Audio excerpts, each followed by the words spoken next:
Assalamualaikum warahmatullahi wabarakatuh. Joining us today is Group 2 from Section 6 Econ 1321 to discuss with us the understanding of ownership in Islamic economics. First, let us start with Sister Denise. Can you tell us a little bit about the foundation of ownership in Islamic economics? Thank you, sister. Today, I will bring you guys to explore the concept that help to understanding more about the principle of ownership in Islam. To understanding the principle of ownership in Islam, we need to know that in Islam, the principle of ownership is deeply rooted in the concept of Tawheed, the belief in the oneness of Allah. Everything in the heavens and the earth ultimately belongs to Him. As humans, we are merely trusters of the resource that Allah entrusts to us. This understanding shapes the way we view property and wealth, not as something we truly own, but as an amanah or trust that we are accountable for. Thus, to manage resource ethically and responsibly, Islam provides clear guidance on three key aspects of wealth. First, how we acquire it. Second, how we use it. And third, how we share it. First, the acquisition. Wealth must be earned through halal and avoiding haram. And second, utilization. Islam discourages wastefulness and encourages balance. Our wealth should fulfill our personal needs, but it's also a tool to help others and serve society. Finally, there is the transfer of resource. Wealth is not meant to stay with one person, it's meant to circulate. That's why zakat and sadaqah are important. This act of charity ensures that wealth reaches those in need and promoting fairness and justice. By having this clear concept, it helps gain deeply in understanding the foundation of ownership in Islam. Okay, thank you Sister Denise for your input.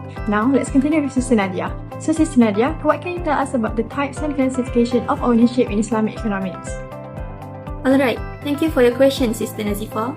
Hello everyone. Today I will be discussing classifications of property and property ownership in Islamic economics. First, property is classified into valuable mutakawim and non-valuable called ghairu mutakawim. Valuable property includes anything permissible under Sharia law like cash, jewelry, and vehicles. Non-valuable property refers to items that prohibited to Islam like wine and pork, or those that cannot be owned such as birds in the sky and underground minerals. Next, property can be categorized as movable, which is mankul, or immovable, which is ghairu al-mankul. Movable property like vehicle or money can be transported without changing its form. There are slightly different definitions of this between Islamic school of thought, but the general concept holds true. Immovable property, on the other hand, primarily refers to land, while some argue tree and buildings are part of this category. Others limit it strictly to land that cannot be relocated. Furthermore, for classifications of property ownership in Islamic economics defines three ownership types, which is first, individual, public, and state ownership. Individual ownership, which is milkiyah fardiyah, is when a person or group own property like house or vehicles. Owners can sell, lease, or manage these assets within Sharia-compliant practices, avoiding gambling, usury, or other prohibited activities. For public ownership, that called milkiyah amanah, refers to property used collectively by society like roads, water supplies, or public parks managed by government authorities. It includes natural resources, common property like highways, and state-owned assets like schools and hospitals, which may require fees for use.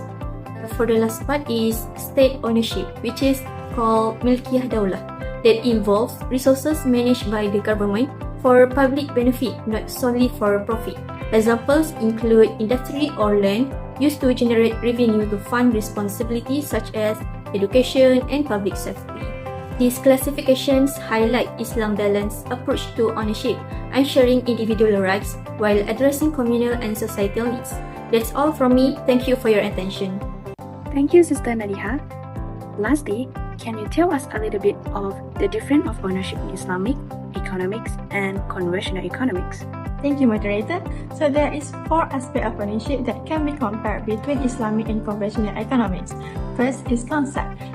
Ownership in Islamic economy is derived from the Islamic teachings and is controlled by the Sharia law, while conventional economies get their concept of ownership from the human mind and societies. So concept of ownership is different in all three economic systems, and that is in socialist economy, ownership of goods is limited in terms of quantity but not limited in terms of method of obtaining them, which means that individuals can obtain any goods in any way.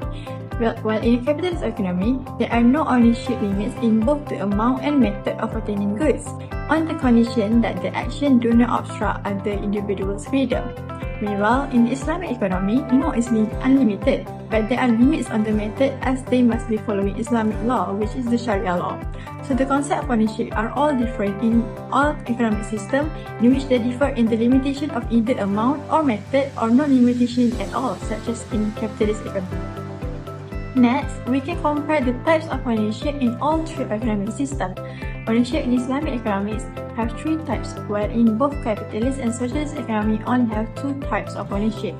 The two types of ownership in Islamic economy is individual ownership, public ownership, and state ownership, while in capitalist economy it only has individual and public ownership, and for socialist economy there is only individual and state ownership. Now, let's continue with wealth distribution mechanism. In Islamic economy, in order to distribute wealth properly, they implement the practice of donations through zakat or infaq and the prohibition of riba and gharar.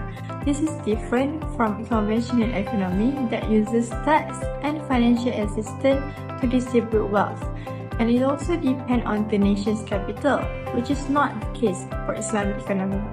Last but not least, we can compare the existence of absolute ownership in Islamic economy and conventional economy. Islamic economy believes that Allah Subhanahu wa Ta'ala is the owner of everything in this world, and we are only responsible for allocating and utilizing all the resources according to His will. Therefore, the concept of absolute ownership does not exist in Islamic economy. However, the concept of absolute ownership do exist in conventional economy, as they believe that humans are the sole owner of all resources in the world. Alright, thank you Sister Nazifa for your brilliant answer. That concludes our video. We hope with all those inputs from speakers, viewers can now understand ownership in Islamic economies better. Thank you for watching.